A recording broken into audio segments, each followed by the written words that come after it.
السلام عليكم الاخوات، نتمنى تكونوا بخير وعلى خير ومرحبا بكم معايا في هذا الفيديو. جبت لكم جوج الوصفات. هاد الوصفات راه غادي يعجبوكم بزاف بزاف بزاف، غادي يعطي لكم واحد النتيجه جد رائعه. واللي غادي يشوفكم الا عملتوا هاد الوصفه غادي يسولكم شنو عملتوا الوجه ديالكم وشنو ديك اللمعاني في الوجه، وعلاش الوجه ديالكم صافي بزاف وبيض بحال الثلج.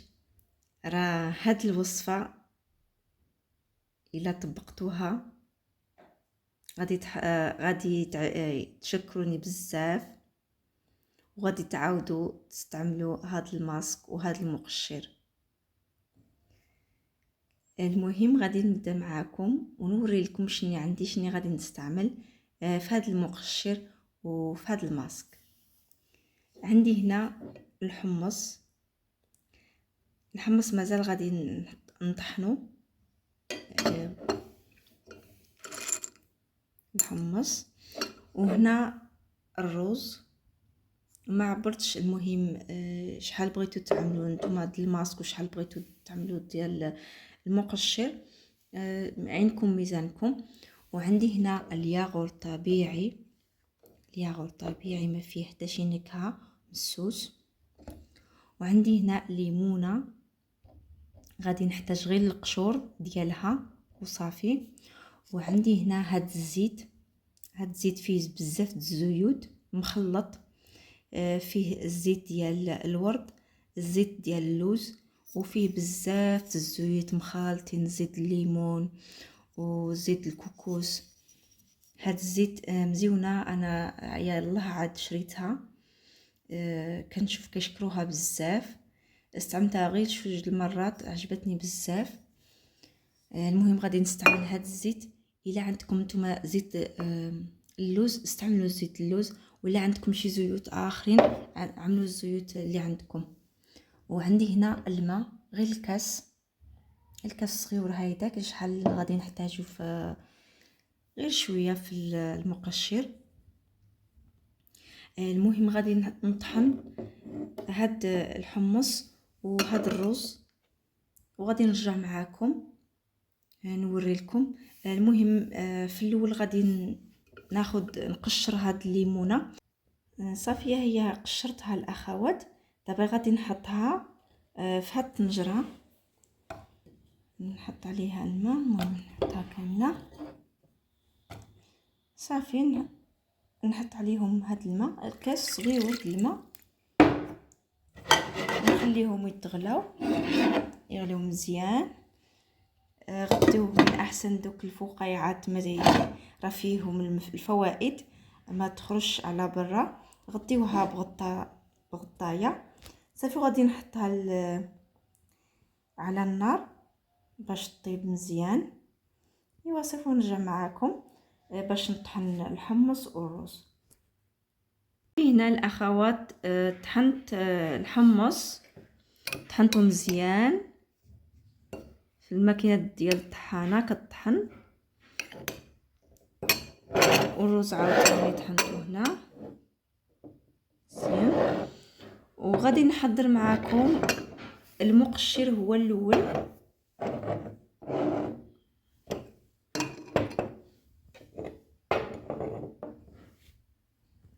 غادي نحضر معكم المقشر. نحتاج المهم شويه ملعقه ديال الحمص وملعقه ديال الرز، خلطوهم مع بعضياتهم هيدا. المهم غادي نعمل انا الكميه قليله، نجرب نعملها معكم وصافي نجربها معكم لحقاش نشوفوا نتوما شحال غادي تستعملوا الوجه ديالكم ولا الجسم ديالكم. صافي غادي نحط عليهم هاد الزيت،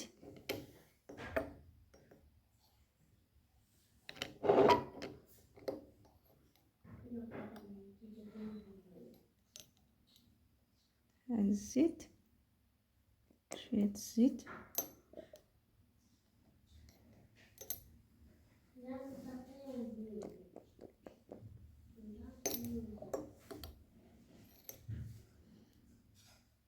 هاي داكشي 3 المعالق صغارين.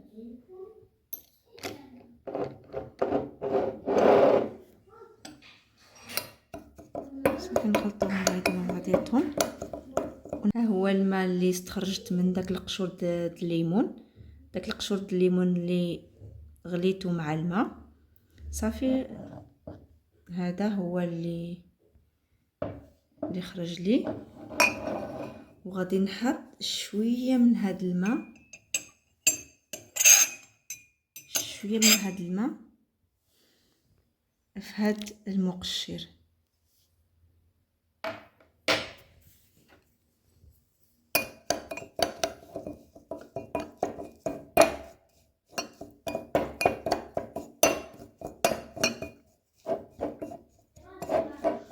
شفتوا المقشر كيكون شويه ماشي جاري. هيدا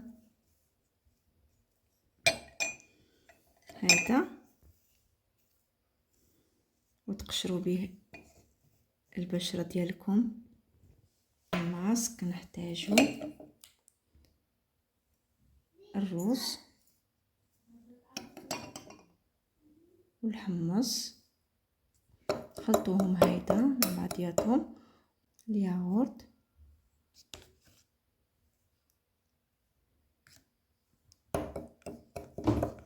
هيدا نخلطوهم مزيان مع بعضياتهم. يكون الخليط متماسك. هيدا صافي.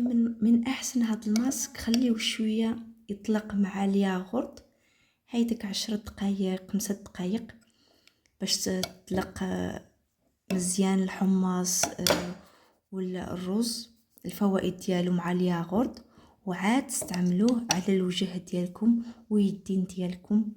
راه غادي تبهروا الاخوات بواحد النتيجه كيعطي هذا الماسك، جد رائعه. صافي ها هي الاخوات هذيك الليمونه اللي قشرتها. المهم هذه ما ترميوهاش، غادي نطحنها في الماء والسكر ونشربوها. راه الليمون مزيان البشره ديالنا والجسم ديالنا كيصفي. صافي هنايا عندي الماء بارد، الماء البارد نزيد عليها السكر. هيداك 3 المعالق ديال السكر. صافي وغادي نطحنوها.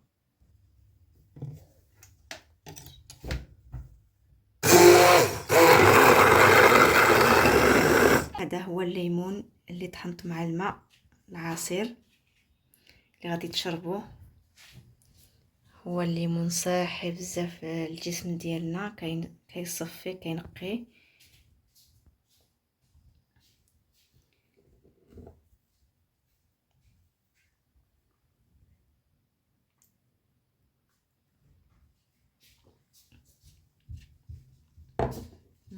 جا جديد الاخوات.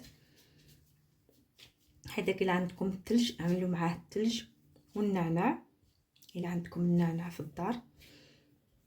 هذا جد رائع وصحي للجسم ديالكم. الا داومتوا كتشربوا هيدا كل يوم راه غادي يصفي لكم الوجه ديالكم الجسم ديالكم كامل، ماشي غير الحاجه اللي كتحطوها على الوجه وصافي، خصكم حتى من الداخل تصفيو. ايوا صافي، خليتكم على خير، ونتمنى يعجبكم هذا الفيديو وهاد الماسكات اللي عملت معاكم. الا عجبوكم وجربتوهم كتبوا لي في التعليق الاخوات. راه هاد الماسكات وهاد العصير اللي صوت معاكم راه غادي يعطي لكم واحد النتيجه جد رائعه، ما عندكم ما تخافوا منهم. ايوا صافي، خليتكم في امان الله. بالسلامه عليكم.